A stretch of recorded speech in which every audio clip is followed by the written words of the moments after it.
The best is yet to come 그러지 않습니까? 가장 좋은 것이 아직 오지 않았다.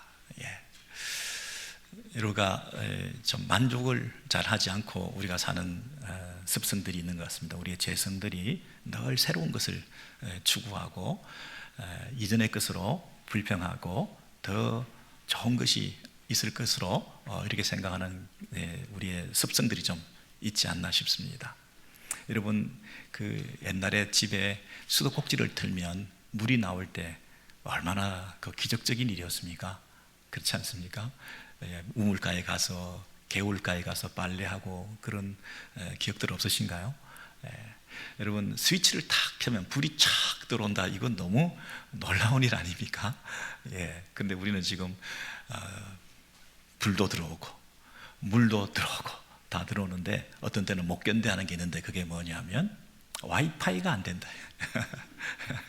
인터넷이 안 터진다. 이거 정말 물도 들어오고 불도 다 들어오면 그걸로 충분할 것 같은데 우리가 이 전화기만 하더라도 이 스마트폰인데 뭐가 스마트한지 잘 모르겠지만 스마트폰에 보면 컴퓨터도 들어있고 그 다음에 카메라 기능도 들어있고 그리고 전화도 되고 이게 여러분 옛날에 전화기가 나왔던 것이 얼마나 놀라운 일이고 여러분 뭐 이 주판 튕기다가 이 계산기 두들기다가 컴퓨터 나온 게 엊그제 같은데 여러분 이게 이 보통 일입니까? 우리 한 손에 전화기 그 다음에 이 컴퓨터 카메라 이걸 다 들고 다니는데 우리 이걸로 만족하지 못해서 앞으로 또 더 센 것, 더 좋은 것, 더 개발된 것 앞으로 스마트폰이 아마 없어질 거래요 아마 뭘 칩을 씹는다든지 아마 그럴 것 같습니다. 맨날 찾고 맨날 이 어디 있나 잊어버리고 하는 그런 불안한 것들을 해소해 줄 수 있는 길이 금방 또 있지 않겠습니까?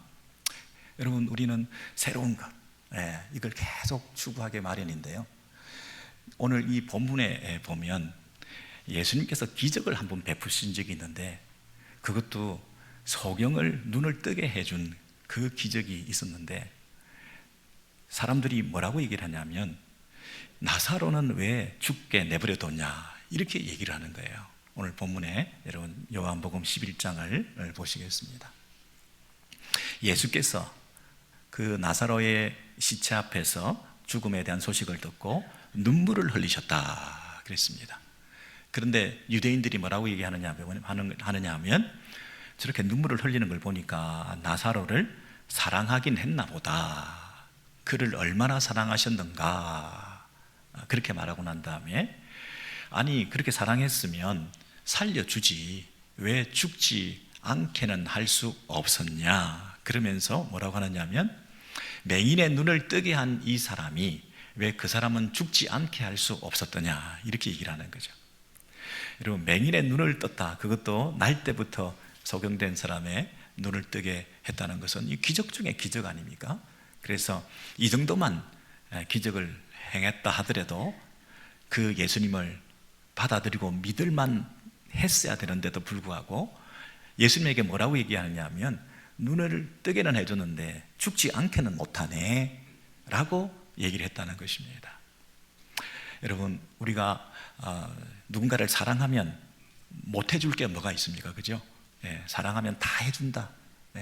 그런데 능력이 없으면 아무리 사랑해도 해줄 수 없는 게 있습니다. 근데 예수님은 지금 사랑은 한 것 같습니다. 나사로를 정말 사랑했는데 이 예수님은 소경의 눈은 뜨게는 할 수 있지만 그 이상은 못한다. 죽은 자를 이 죽어가는 자를 죽지 않게는 못한다. 이렇게 예수님한테 공격을 하게 된 거죠. 자, 오늘 설교 주제가 뭐냐면 더 좋은 것을 추구하고 더 센 것을 요구하고 우리가 기적을 경험했는데 더 큰 기적을 요구하고 우리가 정말 기적이 없는 게 아니라 만족이 없는 세대를 살고 있는데 우리가 일상에서 물이 들어오고 불이 들어오고 하는 이 모든 우리의 매일의 삶이 정말 기적적인 일들이 너무나 다반사로 일어나고 있는데도 불구하고 우리는 또 다른 기적을 요구하고 더 좋은 것을 추구하고 하는 이런 삶을 추구하면서 예수님을 향해서 소경은 고쳤는데 왜 이 사람은 죽게 내버려뒀냐라고 하는 이 세태에 대해서 예수님께서 뭐라고 지금 이제 오늘 말씀하시느냐 하면, 그래, 니들이 요구하는 더 좋은 것이 과연 뭔지에 대해서 내가 알려주겠다. 너희들이 계속 그것을 요구하는데, 그리고 나는 더 좋은 것을 주지 못한다고 얘기를 하는데, 나는 정말 좋은 것을 줄 예정이다. 예수님을 향해서 우리가 요구하는 것을 더 좋은 것을 주지 못하는 당신은 소용이 없습니다 라고 하는 그들을 향해서 내가 진짜 좋은 것을 주려고 한다. 그 얘기가 오늘 설교의 주제가 되겠습니다. 이 죽음을 이제 맞닥뜨리게 돼 있는 이 마르다와 마리아는 그 오라비 나사로의 죽음에 대해서 더 섭섭함을 느꼈습니다. 왜냐하면 동네 사람이나 일반 유대인들은 그냥 그 사람은 더 이상 사람을 살릴 수 없는 정도네 하고 이런 정도로 얘기를 했지만, 피부치가, 당사자가 그 가정에서 직접 그 고통을 당한 사람 입장에서는, 그리고 평소에 예수님과의 관계가 있기 때문에 예수님 앞에 요청을 해서 예수님이 응당 찾아와서 이 문제를 해결해 줄 줄 알았던 그런 기대가 있었기 때문에, 기대가 크면 더 실망이 크다고 이 마르다와 마리아의 입장에서는 더 섭섭함이 있었고, 왜 죽게 내버려 두셨습니까? 죽지 않게 못하십니까? 이 얘기가 이 마르다와 마리아에게는 더 강렬하게 표현되었던 거죠. 그래서 요한복음 11장 이 17절 이하에 보시면, 먼저 마르다라는 이 분이 예수님께 이렇게 말씀드렸습니다. 주께서 여기 계셨더라면 내 오라비가 죽지 아니하였겠나이다. 이렇게 말합니다. 어디예요? 여기, 지금 이곳에. 예수님께서 좀 빨리 이곳에 도착했더라고 한다면 우리 오라비가 죽지 아니하였겠나이다. 여러분, 계속해서 죽지 아니하는 것이 이 키워드가 되겠습니다. 아까 그 유대인들도 뭐라고 얘기했습니까? 왜 죽지 않게 못했느냐? 왜 소경은 고쳤으면서도 이 사람은 죽게 내버려 뒀냐? 죽지 않게 좀 해주지. 이제 그게 계속 그 얘기가 반복되고 있는데요. 마르다도 예수님을 딱 만나자마자 왜 오라비를 죽지 않게 하지 못했느냐? 그렇게 얘기를 하고 있습니다. 여러분, 그런데 마르다는 그래도 예의를 갖추어서 예수님이 오신다고 하니까 늦게나마 오셨지만 예수님을 맞으러 나갔습니다. 그런데 마리아는 더 상처를 받아서, 더 섭섭함이 많아서 그냥 집에 앉아 있었다 그랬습니다. 마리아는 성경상 잘 뛰어나가지도 않을 뿐더러, 그리고 너무 기대가 실망이 크고, 그리고 오라비의 죽음을 경험한 상태에서 예수님이고 뭐고 싫다, 그냥 다 인생이 무너진 것 같아, 절망적이다 이러면서 그냥 버티고 있었던 거죠. 여러분, 우리가 종종 이럴 때가 있습니다. 다 싫다, 예수님이 오셨는데도 그냥 집에 앉아있다, 이 태도가 우리의 모습 중에 가끔 있지 않습니까? 건드리지 마라, 나 힘들다, 괴롭다. 우리가 신앙생활 쭉 열심히 해왔지만 만사가 귀찮다, 누가 신방으로 와도 싫다, 신방 거절이다, 뭐 그런다고 죽은 사람이 살아나냐, 이러면서 마음이 불편할 때 있습니다. 충분히 이해가 되죠. 여러분, 마리아가 그랬는데 뭐 우리는 안 그러겠습니까? 그런데 마르다가 그런 태도를 취하고 난 다음에 이제 예수님을 먼저 만나고 나서 집에 앉아있던 마리아에게 찾아와서, 마리아야, 예수님을 좀 만나봐라, 너도 만나봐라, 예수님이 오셨다라고 채근을 하니까 마리아가 그 말을 듣고 나가서 이제 예수님을 또 만나게 되었는데, 그가 만나자마자 하는 말이 토시 하나 바뀌지 않고, 주께서 여기 계셨더라면 내 오라비가 죽지 아니하였겠나이다. 똑같은 말을 한다는 거죠. 여기 계셨더라면, 여러분 앞에 보고 계시죠? 밑줄 치시죠? 여기 계셨더라면 내 오라버니가 죽지 아니하였겠나이다. 이게 마리아와 마르다가 똑같이 마음에 품고 있는 불만이었던 것입니다. 정말 원망스러웠겠죠? 여러분, 이 죽지 아니하였겠나이다, 여기 계셨더라면, 이 생각으로 가득 차 있다 보니까 예수님이 오셨는데도 그 생각에서부터 벗어나질 못하는 거예요. 세상에 예수님이 오셨는데도 이 마리아와 마르다가 똑같은 얘기를 반복하면서 자신들의 그 고정관념과 자기들의 상처받은 마음과 위로받기를 거절하는 그런 마음을 가지고 그 하는 말이 정말 예수님에게 이런 태도를 취할 수밖에 없는 우리의 한계, 우리의 섭섭함, 이게 이 주변의 이웃 사람들하고 다르게 당사자는 자기가 받은 상처는, 내가 받은 이 아픔은 그 누구도 설명할 수가 없는 거예요. 내가 받은 상처와 아픔이 세상에서 가장 큰 아픔이죠. 그래서 객관적으로 비교가 안 됩니다. 그래서 이런 고통과 아픔 속에 이런 얘기를 하고 있는 마리아와 마르다, 여러분 좀 이해가 되시죠? 충분히 이해가 된다. 그럴 수 있겠다. 근데 예수님은 왜 이렇게 이 사람들에게, 평소 사랑하는 사람인 마리아와 마르다에게 이런 고통을 줘서 나사로는 죽게 내버려 두시고 이럴 수가 있나요? 아까 유대인들이 뭐라 그랬습니까? 사랑은 하는가 보다, 눈물을 뿌리고 이런 걸 보니까 예수님이 나사로의 그 죽음 앞에서 막 울고 이러시니까 사랑은 하는데 그러면 능력이 없는가 보다, 못 고치는가 보다, 소경을 눈뜨게 하는 정도까지만 능력이 있고 더 좋은 것은 못 주시는 분이구나, 이렇게 생각을 하는 그런 분위기라는 거죠. 여러분, 능력은 있는데 사랑이 없는 경우도 있고, 사랑은 있는데 능력이 없는 경우도 있는데, 지금 유대인들은 예수님이 지금 어떤 사람이라고요? 사랑은 있는데 더 좋은 것을 주지 못하는, 능력이 그 정도밖에 안 되는 분이구나 라고 생각을 했다는 거죠. 여러분, 이런 오해에 직면할 수 있는 상황에서도 예수님께서는 왜 늦게 오셔가지고 여기 계셨어야 되는데 왜 여기 안 계셨냐고 이렇게 원망하는 그들을 내버려 두셨을까요? 여러분 잘 아시는 본문인데요, 11장 3절 이하의 이 스토리를 제일 첫 부분으로 돌아가시면, 누이들이 사람을 보내었습니다.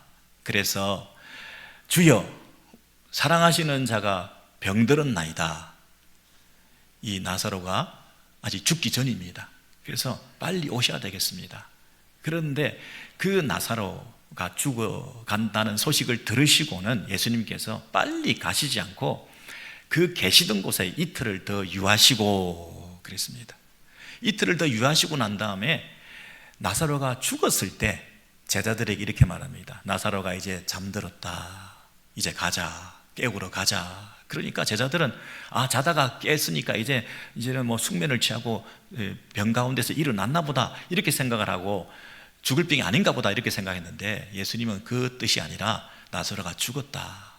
그럼 죽을 때까지 일부러 이틀을 더 기다리셨다는 건데, 그러면서 한다는 말은 더 우스운 말씀이죠. 내가 거기에 있지 아니한 것을 너희를 위하여 기뻐하노니 그랬습니다. 아까 마리아와 마르다는 뭐라 그랬습니까? 이곳에 계셨어야 되는데 왜 이곳에 안 계셨습니까? 이곳에 계시는 것을 우리는 원했는데 안 계신 것이 너무너무 섭섭합니다 이렇게 얘기하는데, 예수님은 내가 거기 없었던 것이 좋았다는 거예요. 내가 거기 있지 않은 것이 너희를 위해서 더 좋은 거였다, 이렇게 얘기를 하신다는 거죠. 와우, 죽도록 내버려 두시는 예수님. 예수님께서 이렇게 늦게 오셨다는 것에 대해서 그 결과는 이제 나타나셔가지고 11장 41절에 보시면 예수님께서 그 나사로의 죽음 앞에서 이렇게 얘기를 하고 있습니다. 아버지요, 하나님 앞에 아버지요 이렇게 부르고 있습니다. 여러분, 하나님을 감히 아버지요 부르니까 이분은 누구라는 겁니까? 하나님의 아들이다, 그죠? 근데 하나님의 아들인 그 예수가 하나님을 향해서 아버지라고 부르고, 평소에도 내가 아버지께 간구하면 아버지께서 내 기도를 다 들으시는 것을 내가 알지만은, 그러나 오늘 굳이 이 자리에서 여러 사람들이 있는 데서 아버지요 하고 부르는 것은 이 사람들이 보고 내가 아버지로부터 왔다는 사실을 그들도 믿게끔 하기 위해서 그렇게 하신다, 이렇게 말씀하시는 거예요. 그래서 이 예수께서 앞으로 아버지요 하고 부르고 난 다음에 행하시는 그 일은 하나님께서 주신 능력으로, 하나님 앞에 기도해서 하나님께서 베푸시는 어떤 퍼포먼스로 많은 사람들을 의식해서 하나의 표적으로, 하나의 사인으로 사람들이 보란 듯이 내가 누구인지를 알게끔 하게 하기 위해서 행하는 기적 사건이다, 이렇게 말씀을 하시는 거죠. 그래서 내가 아버지께로부터 보내심 받았다고 하는 것을 그들로 믿게끔 하게 하기 위해서 내가 오늘도 이 기적을 행하기 전에 아버지여 내 말씀에 귀 기울이시고 당신의 능력을 나타내 보이소서 이러고 난 다음에 나사로야 나오너라. 그래서 그 나사로가 나타나게 되었다는 것입니다. 죽은 자가 다시 일어나게 되었다는 것입니다. 그래서 그 마지막에 어떻게 되어 있습니까? 본 많은 유대인들이 그를 믿었으나 그랬습니다. 이 기적을 보고도 믿은 사람들이 많이 있었습니다. 그런데 있었으나 안 믿은 사람도 있었다는 것이죠. 여러분, 어떤 아이가 오랜만에 아버지하고 손을 잡고 산에 산책을 갔습니다. 그런데 산에서 발을 헛디뎌 가지고 그 바위 같은 것에 다리가 끼이게 되었습니다. 그랬는데 아버지가 울고 있는 그 아이를 달래면서 그 바위를 번쩍 들어가지고 그 다리를 쑥 빼주고 다시 기쁜 마음으로 다시 산책을 하게 되었습니다. 자, 그랬을 때 아이가 어떤 생각을 하냐면 아버지가 정말 나와 늘 함께 하시는 거구나. 아버지는 나를 정말 사랑하는 거구나. 내가 아프고 힘들 때 아버지는 달려와서 그 바위를 쑥 빼서 그 정도 바위는 번쩍 들어가지고 나를 건져주실 수 있는 능력이 많으신 분이시구나. 나를 사랑하시고 능력이 많으셔서 나는 아버지하고 같이 붙어 다니면 이 사랑과 이 능력을 의심하지 않고 어떤 일이 있어도 나와 함께 하시는 그 아버지를 내가 신뢰하고 따라갈 수 있겠구나 하고 믿음이 생기겠죠. 아버지에 대한 믿음이 생기겠죠. 근데 그 한 번 이렇게 그 번쩍 바위를 들어 올려줬는데 이 아이가 한 번으로는 잘 못 믿겠으니까 자꾸만 의심하게 되니 아버지가 그 산에 다니면서 온갖 돌이 있을 때마다 번쩍 들어 올려주면서 그때마다 아버지의 능력을 보여줘야 이 아들이 믿는다면 얼마나 어리석은 아들이 되겠습니까? 표적이라는 것은 한 번 사인으로 보여주어서 그것이 그 기적이 무엇을 표하는지를 나타내 보여주는 사건이죠. 예수님께서 죽은 자를 살리셨다 하는 이 한 번 기적적인 사건을 통해서 예수님은 죽음이 끝이 아니라고 하는 것을 우리에게 가르쳐 주시고 죽음 이후에 다른 참 생명을 주시는 분이 계시고 예수님께서 장차 앞으로 죽으시더라도 예수님의 죽음이 끝이 아니라고 하는 것을 가르쳐 주실 뿐 아니라 그 예수께 붙어 있는 자는 죽어도 다시 살겠고 예수께서 나는 부활이요 생명이니 라고 말씀하셨을 때 그 의미가 무엇인지를 이제 그 한 번의 그 기적 사건을 통해서 사람들이 이분이 죽음을 이기신 분이시구나, 죽음을 정복하신 분이시구나. 이 땅에는 질병도 사고도 문제도 갈등도 아픔도, 근데 그 중에 제일 센 게 죽음인데 그 죽음조차도 이 예수님을 정복할 수 없고 예수님은 죽음을 정복하시는 참 승리의 하나님으로 이 땅에 당신의 아들이 오셔서 죄 문제를 처리하셔서 우리의 죽음이라고 하는 것을 근본적으로 처리하실 수 있는 능력을 가지신 분이시구나. 그분의 죽으심은 그냥 죽음에 종속당해서 죽음 아래에 굴복당하신 것이 아니라 우리의 죄 문제를 처리하시고 죄값을 지불하시고 그래서 그 이후에 다시 살아나셨다는 얘기는 그분은 죄가 없는 분이셨다는 뜻이고 우리의 죄를 위한 대신 죽으신 죽음이었다는 뜻이고 그분이 부활하심으로 데몬스트레이션해서 우리 모든 사람에게 보여주신 것은 이 땅에 우리의 죄 문제를 처리하시고 우리의 죽음 문제를 근본적으로 해결하시는 죽음이 끝이 아니라 죽음 후에 부활이 있다는 사실을 우리에게 알려주셔서 우리로 하여금 부활에 대한 신앙을 가지고 살게끔 하시는 하나님의 뜻이 이 아들을 통해서 나타났구나 하는 것을 보여주는 사건 아니겠습니까?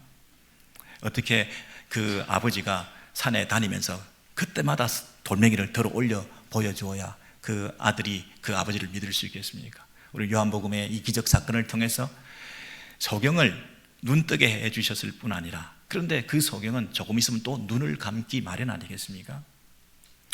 이 나사로를 살려주었다는 것은 부활했다는 의미라기보다는 소생하고 생명이 연장된 것에 불과한데 그러나 죽음 이후에 다시 살아날 수 있다는 이 사건을 통해서 많은 사람들이 부활이라고 하는 것을 믿게 된 것이고 앞으로 장차 있게 될 예수의 그 죽음도 끝이 아니라는 것을 가르쳐주는 사건이라는 것을 우리가 알 때 이들에게 이틀을 더 유하시고 지체하시며 늦게 오셔가지고 이 고통과 눈물 속에서도 나사로야 나오너라 해서 그 부활에 대한 소망과 부활에 대한 믿음을 그들에게 심어주는 표적 사건으로서 요한복음의 마지막 7번째 표적 사건을 통해서 내가 누구인가, 하나님의 아들 예수 그리스도를 믿게끔 하기 위해서 이 표적을 행해 주셨다고 하는 이 특별한 의미가 있는 것이지 않습니까? 여러분, 혹시 우리가 이틀을 지체하고 계시는 하나님에 대해서 어떤 때는 좀 섭섭한 마음이 드시기도 하시죠? 사랑하시는 관계인데, 평소 헌신했는데, 평소 하나님과의 관계가 우리는 나쁘지가 않은데, 그래서 그동안 헌신하고 봉사한 것으로 따지면 내가 좀 어려움을 당했을 때 이 정도 문제는 금방 해결해 주셔야 되는데, 아니 평소에 헌신하지 않고 봉사하지 않고 제대로 신앙생활 하지 않은 사람도 잘도 풀리는데 왜 나한테는 이런 어려움을 주셔서 그나마 빨리 해결해 달라고 하는데도 나는 더 이틀을 지체하시는, 이거는 더 이중으로 손해를 보는 느낌이어서 정말 섭섭합니다. 마리아처럼 밖에 나가지도 않습니다. 집안에 틀어박혀서 예수님 오셨든지 말든지 이런 마음이 들 때가 있지 않습니까? 근데요, 예수님께서는 나사로니까 그렇게 하신 거죠. 마리아와 마르다니까 그렇게 한 거 아니겠습니까? 평소 사랑하시는 마리아와 마르다의 그 관계를 생각하시며 그들에게 더 좋은 것을 주시고자, 더 좋은 것을 주시고자. 여러분, 혹시 지체되고 있는 여러분의 기도 응답에 대해서 섭섭한 마음이 드실 때 집 안에 두문불출하고 동굴을 파고 들어앉아서 사람을 만나고 싶지 않은 그런 생각이 들 때에도 주님께서 더 좋은 것으로 하필 나를 택하셔서 우리 가정을 통해서 그 일을 이루시고자 하시는 하나님의 뜻이 있다고 생각할 때 여러분 조금 더 견딜 수 있지 않겠습니까? 여러분 마음이 조금 풀어지지 않겠습니까? 여러분의 식어진 헌신과 유보된 그 열심이 다시 회복할 수 있는 가능성이 있지 않겠습니까? 굳어져 있는 여러분의 마음이 조금 빗장을 열 수 있는 계기가 되지 않겠습니까? 여러분, 예수님께서 그 나사로를 이제 만나게 되어서 이제 나사로야 나오너라 이렇게 함으로써 기적을 일으키고 죽은 자를 살리는 사건을 이제 일으키시게 되는데 그 예수님의 표정이나 태도나 이런 자세는 어떠했을 거라고 생각이 되십니까? 와, 내가 이런 능력을 가진 사람인데 이들이 울고 있는 모습을 보니까 아이고 안쓰럽구만. 우리가 거들먹거리면서 손을 비비면서 이제 한번 일을 시작해 볼까? 이러면서 이제 너희들 걱정할 거 없어. 왜 울고 있어 이 바보들아. 내가 금방 살려놓을게. 이러는 태도로 그 자리에 들어가셨겠습니까? 야, 이거 몰래카메라야. 너 이틀 늦게 왔더니 울고불고 난리 났더만. 그 사진 다 찍혀 있어. 몰래카메라 다 찍혀가지고 너희들 신앙 없어가지고 나한테 원망하고 너 마리아 집에 틀어박혀서 나오지도 않고 하는 거 다 사진 찍혀 있는 거 봤지? 다 너희들 놀래키려고 한 거야. 아니, 예수님이 정말 그러셨던 거예요? 일부러 그래서 이틀 늦게 오셨던 거예요? 몰래카메라였던 거예요? 하면서 다시 막 놀래가지고 이제 빨리 살려내라고 하는 이런 분위기에서 그 집안 분위기가 그랬을까요? 능력이 많고 힘이 있으면 우리가 좀 거들먹거리게 되지 않습니까? 그래서 그의 아픔, 그의 슬픔, 그의 절망의 현장에 대해서 우리가 그렇게 공감하지 못할 때가 많고 멀찌감치서 그냥 나사로야 일어나라 라고 하든지 그랬을 텐데 예수님께서는 어떤 태도를 취하셨는지 요한복음 11장에 보시면 33절에 예수께서 그가 우는 것과 함께 온 유대인들이 우는 것을 보시고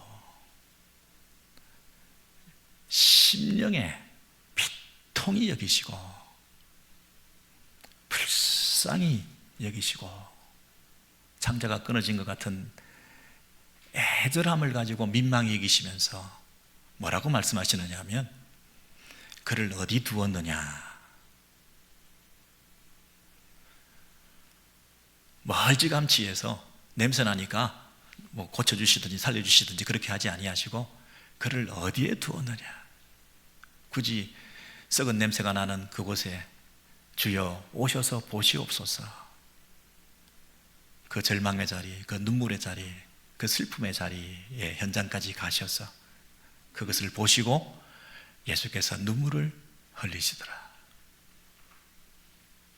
Jesus wept. 가장 짧은 성경에서 한 구절이라고 하는데, 그러나 가장 깊은 의미가 담겨 있는, 우리를 향하여 통분히 여기시고 비통하게 생각하시고 불쌍히 여기시고, 그리고 예수께서 울으셨다, 우셨다. 여러분, 앞으로 좋은 것이 올 것이기 때문에 예수님께서 앞으로 좋은 걸 줄 거니까 그때까지 기다리는 기간 동안에는 그냥 내버려 두시는 것이 아니라, 앞으로 좋은 것이 올 것인데도 좋은 것이 올지도 모르고 있고 좋은 것이 뭔지도 모르고 있으면서 절망하고 있는 그들의 형편도 헤아려 주셔서 그 절망의 자리에도 함께 해 주시는 분이시라는 거죠. 앞으로 예비하신 축복이 있을 겁니다.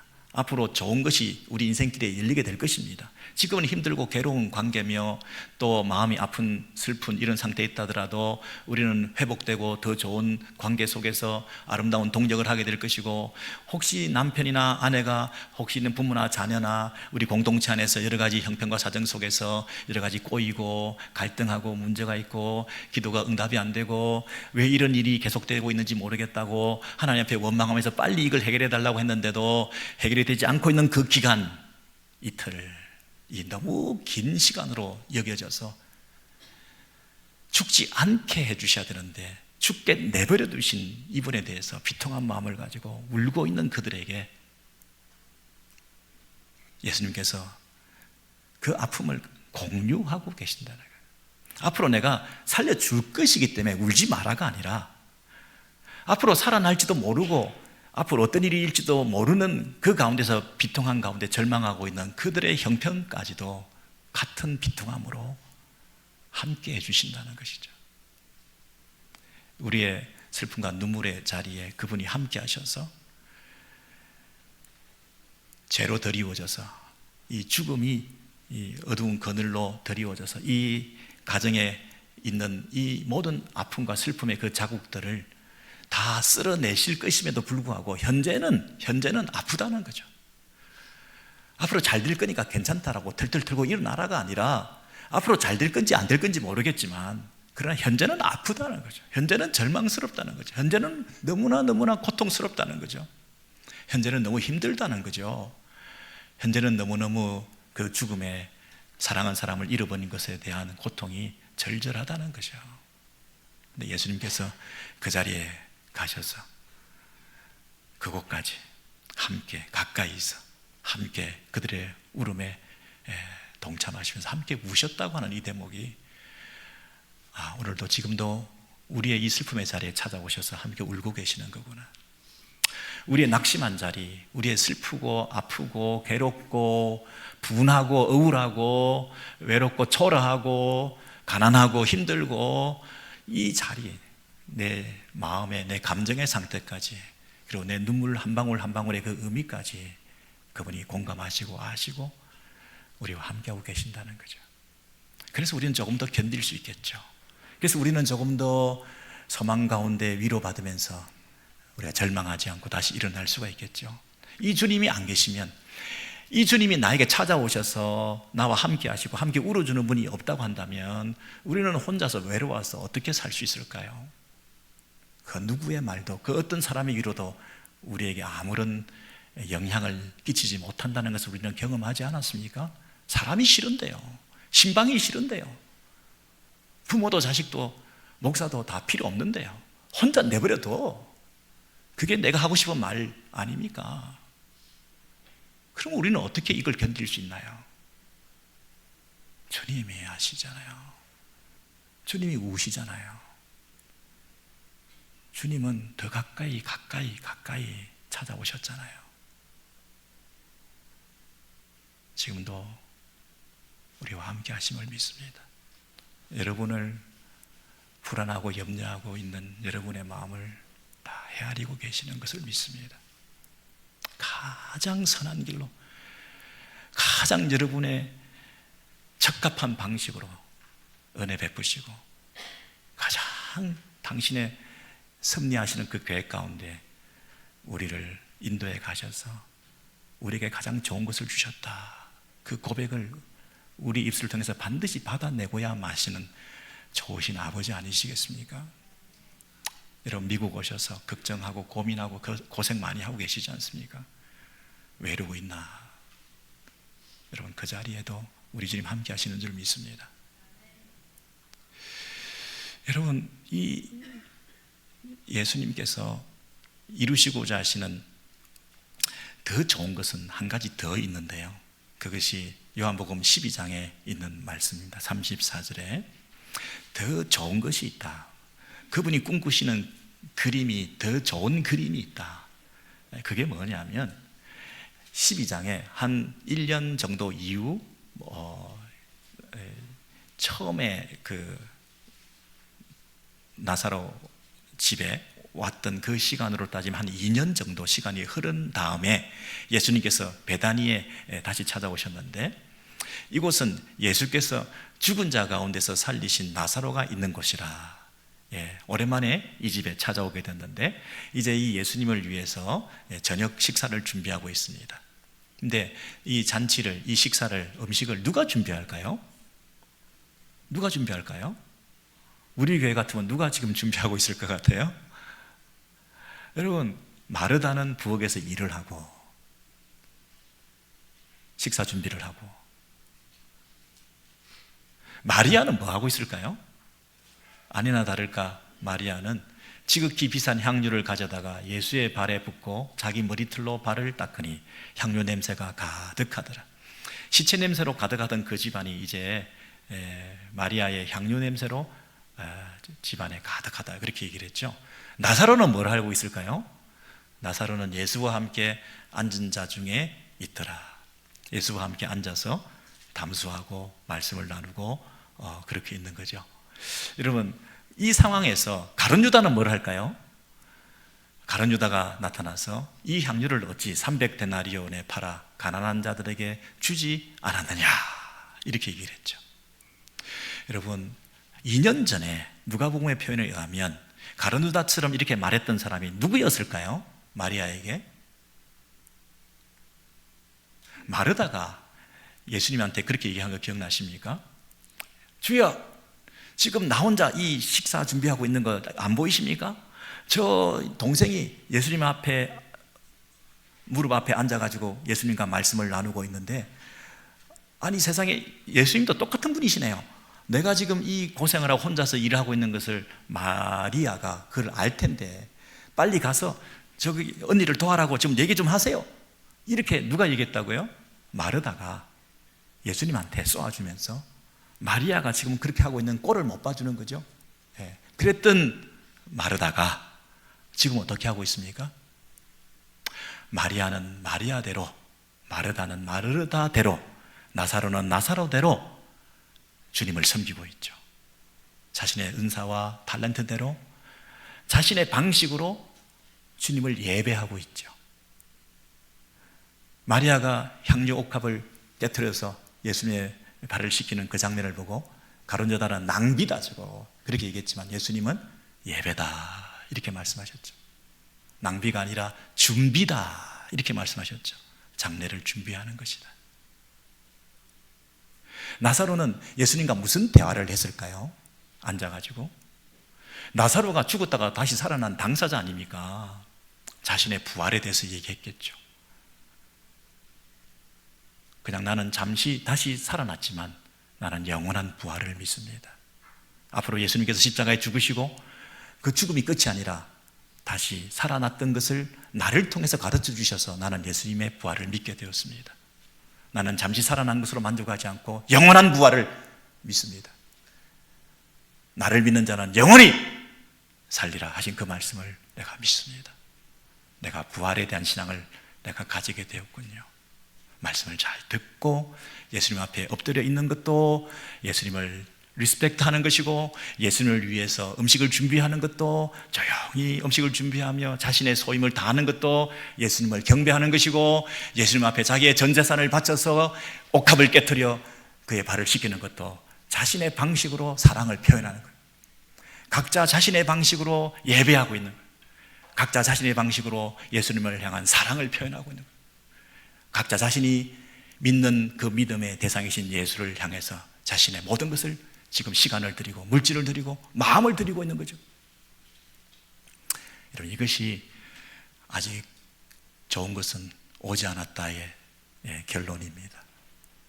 아, 이것이었구나. 그동안 인간관계에 갈등도 있었고 다툼도 있었고 서로 경쟁도 있었고, 여러분, 교회 안에도 서로 인정받기 위해서 경쟁이라는 게 있을 수 있지 않습니까?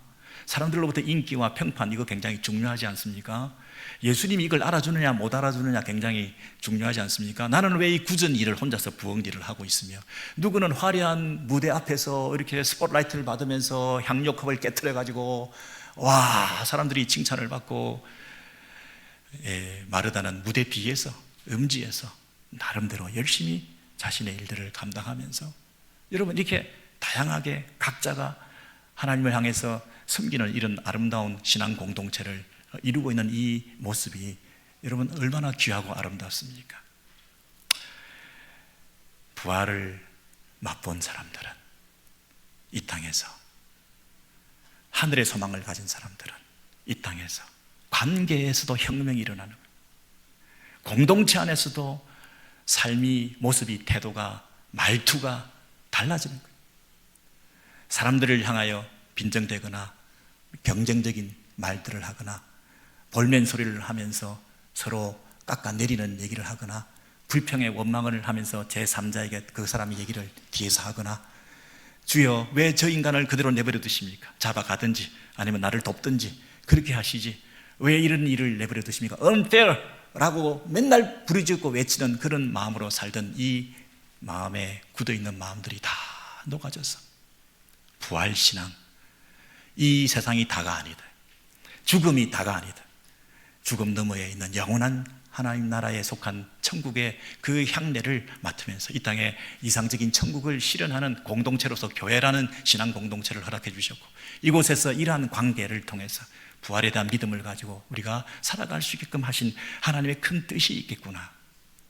우리로 하여금, 나사로로 하여금 부활을 맛보게 하시고, 그리고 주변 사람들로 하여금 부활 신앙을 가지게 하시고, 그리고 부활 신앙을 가진 사람들이 모인 공동체가, 가정이, 관계가 어떠한지를 가르쳐 주시고, 그래서 이 땅에서 예수 믿는 사람들의 그 무리가 이 세상을 향해서 어떻게 교회의 사명을 감당해야 될지, 천상의 교회의 모습을 이 땅에 지상에서 구현해내는 일을 우리로 하여금 실현하라고 하는 그 부르심 앞에 저와 여러분이 그 부름 앞에 충성하시고 더 열심히 달려가시고, 우리의 관계들, 가정에서도 남편과 아내, 그리고 모든 인간관계 속에서도 이러한 모습들이 회복되어서 진정한 하늘의 천국의 그 냄새를 맡을 수 있는 이 신앙 공동체, 우리 오렌지힐 교회 이루어내는 저와 여러분 또 우리 모든 가정이 되시기를 주의 이름으로 축복합니다.